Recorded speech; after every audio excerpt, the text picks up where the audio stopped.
Hello friends, this is Emily Williams back with Flosstube and Variety Show number 2. Today is May 22nd and it's middle of the afternoon, and I've been working on trying to get the lighting good and consistent, so hopefully this is okay. So, Flosstube means cross stitch, and this video is, or my channel is about cross stitch and about other things. I do a lot of crafts, as I mentioned before, and so you're going to see things in addition to cross stitch on this channel, but we will start with cross stitch because maybe that's why you're here. Last week I showed you that I was working on the Abigail Adams Salute to Abigail sampler from Sweet Land of Liberty by Blackbird Designs, and I've worked a little more on that so I can show you a tiny bit of progress. I still love this. I love that border, and I thought that I could do it without counting, without paying much attention to the pattern. Well, come to find out, I do have to actually count it, so I had to take a little out, but it's fine. I like the letters, different colors, so that's fun to work on. I'm working on that as part of the BBD weekend SAL, which the next official weekend of that is the first full weekend in June. So not this coming weekend, that is next weekend, but 2 weekends from now. I'm also continuing to work on the Talavera pattern by the Linens and Threads Mystery Sal, and in about a week, just over a week, we're going to get another block or something, some portion of the design released for that. And I've made some progress on that. I finished this block. This is the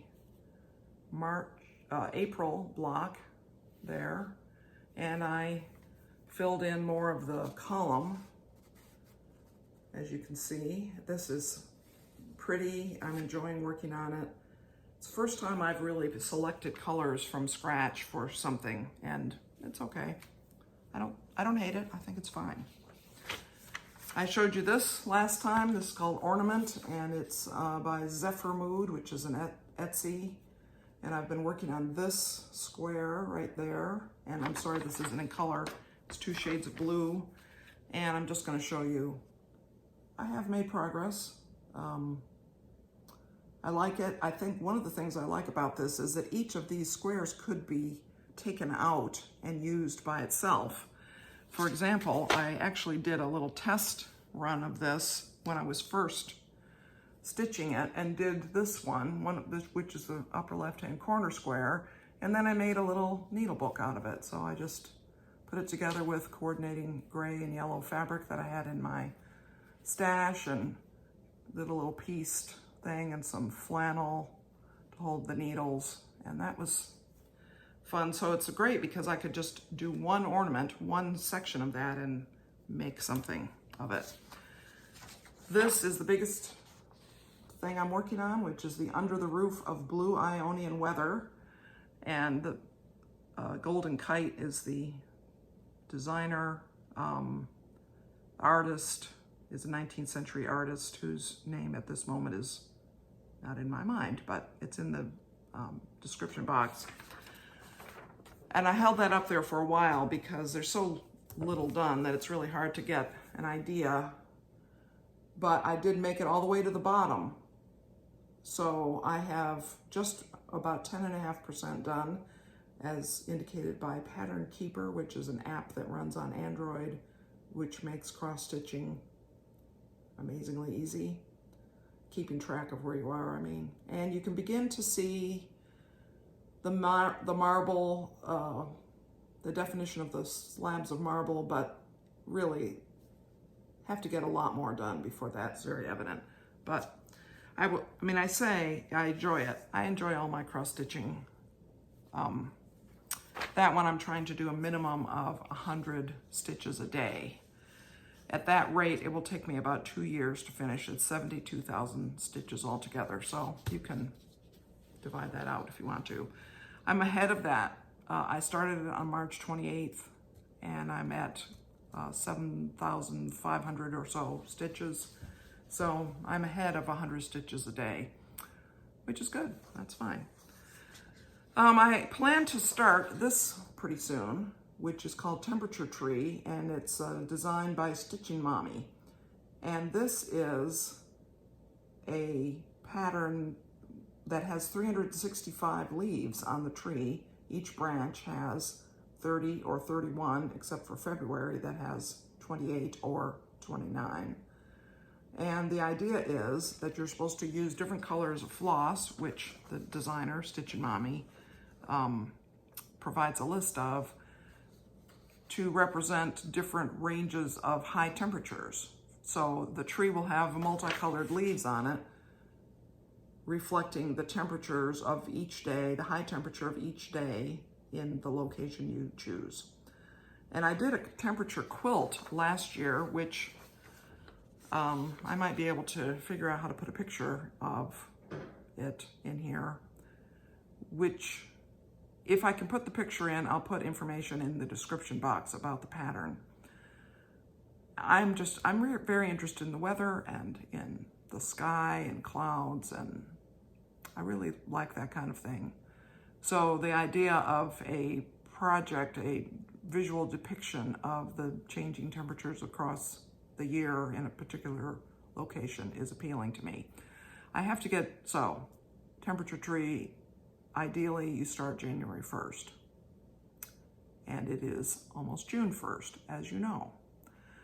So I on purpose didn't start it January 1st, but when I took a closer look at the pattern, the tree trunk and branches, that's a lot of stitches there. So I need to get going on it if I think I'm going to finish it close to the end of the year. But it'll be fun. And even a lot of stitches, it's a lot of fill in. It will be pretty straightforward, I'm sure, to stitch that. So something that another craft, before we leave cross stitch, I want to show you something I finished years ago. I'm going to say 30 years ago. Sorry, I'm moving back because it's here on the floor.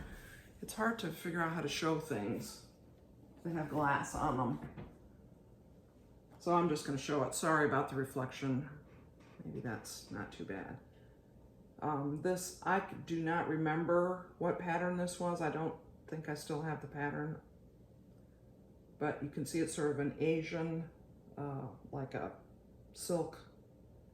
It is reminiscent of silk painting. I really love those birds.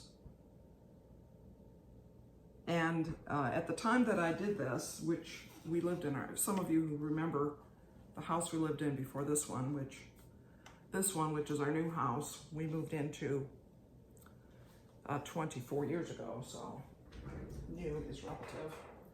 But we had blue and tan furniture in the living room, and for a while we had an 8-foot long hand-painted silk screen that was part of the decor in that room. That had been my grandmother's, and she had purchased it, I think, in China on a trip that she'd made a long time ago, you know, probably in the 60s or maybe earlier. It wasn't an antique, it wasn't special, but it was, she had given it to me eventually, and so we had it for a while, and that piece went with it. And that was back in the day when I framed things. And I put glass on them, which makes it hard to actually see the thing, actually. I don't know what I'm going to do with that because it doesn't go with our current style. We have watercolor paintings and quilts and things on the wall now, so I'm not sure what I'll do with that. But that is a blast from the past.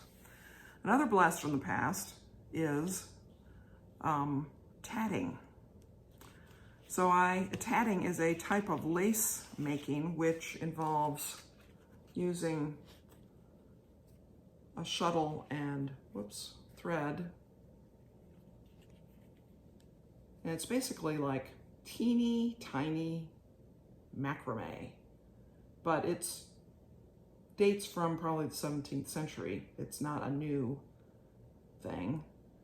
And this is an example of something that I tatted, I'm going to say, 18 years ago or so.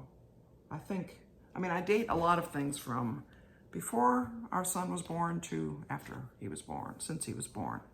I think that I did that after he was born, since he was born. And tatting is done using, at least there's several ways to do it, but the way I learned is you use this little shuttle, which you see it has thread around the middle and it has this little point. And this one is made of plastic, and you make a loop of the thread around your hand and you run the shuttle in and out of the loop to make the knots. And when you figure out how to do it, you can be very fast at it, and you don't really have to look at it until you want to join one ring with the next by looping into that little tiny, that's called a picot, that sticks off the edge. And I learned to tat from my husband's grandmother, Granny Fay. She did a lot of quilting. At some point, I'm sure I'll show you some quilts that she made. She did tatting, she did applique, she did some embroidery, and she had chickens and guinea fowl and a huge garden. She was really an inspiring person. She was not vastly educated, but she read her Bible until it fell apart. She was very, very faithful in her Christian faith. And I remember, and she really, her garden, as I mentioned, she did a lot of canning. And everybody who lived in that area of rural North Georgia had a big garden and did a lot of canning and freezing. And they traded things with each other, so that if somebody had a good crop of black-eyed peas, they would can some black-eyed peas and trade it for the other person's okra, pickled okra, and so on. And I remember one year we were down visiting her, and I said, "Granny, how has the garden been this year?" It was probably September, so it was into the main part of the harvest or just after the peak of some things.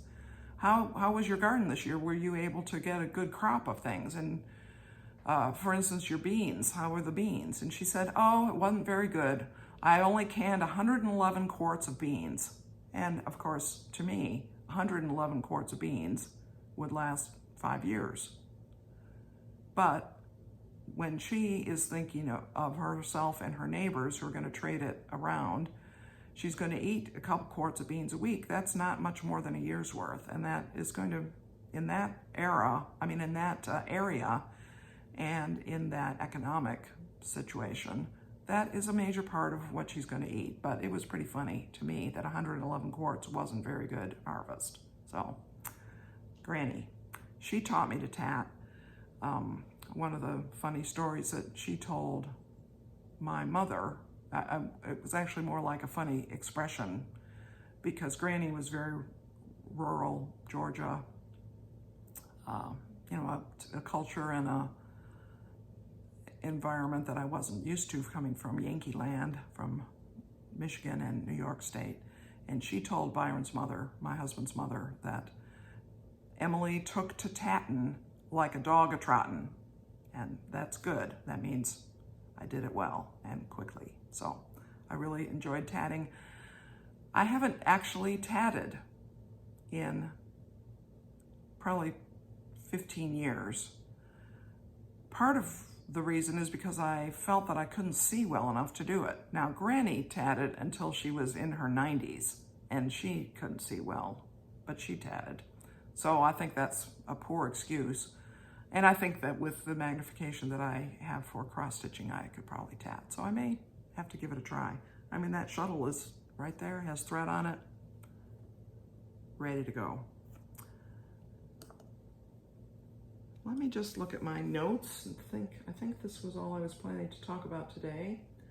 I did want to mention 2 YouTube channels. I could mention 25 YouTube channels of people that influenced me, but I'm going to mention 2 right now. One is StitchinMommy. She does Flosstube, and she's the designer of the Temperature Tree pattern that I showed you a moment ago. And she does a lot of full coverage and mirabilia and just a wide variety of types of cross stitch. And she does a weekly video, StitchinMommy, on YouTube, which I very much enjoy. She does such a variety of things that you can always see something that you haven't seen before. She has a large number of projects on the go. And they're not all cross stitch. Some of them are needlepoint type designs, which are interesting. And another one that I wanted to mention is StitchMD. And this is another YouTube channel. Shiloh lives in Nova Scotia. She also does a pretty wide variety of types of projects, and she also is a knitter, and so she shows sock knitting and afghans and shawls and things like that. She was the first cross-stitch person that I watched, and it was fascinating. It was really eye-opening, and I cannot remember how I got to her channel to start with, but that was the first one. I will be mentioning my favorite YouTube people over time, so if you didn't get a mention today, it's not because I don't love you. And the final thing I want to mention is that today is our son and daughter-in-law's 5th wedding anniversary, and here they are 5 years ago, and we are so happy that they got married, and we love them, and we love getting together with them, which because of the pandemic, we haven't seen them very much at all over the past year and a couple months, but we have a family gathering this coming weekend, and they are going to come to it. We're fully vaccinated, so we are looking forward to being together with them and being together with the broader part of the family whom we're going to see. So that's all for this week. I hope that you have fun doing whatever crafts you do, if it's cross stitch or tatting or whatever it might be. The description box of this video will include some details about the things I talked about. And if I can figure out how to put a picture in of my temperature quilt, I will include information about the pattern for that as well. If I can't figure that out, then you'll just have to wait until some future time. So that is it for today. Thanks so much. Many blessings to you.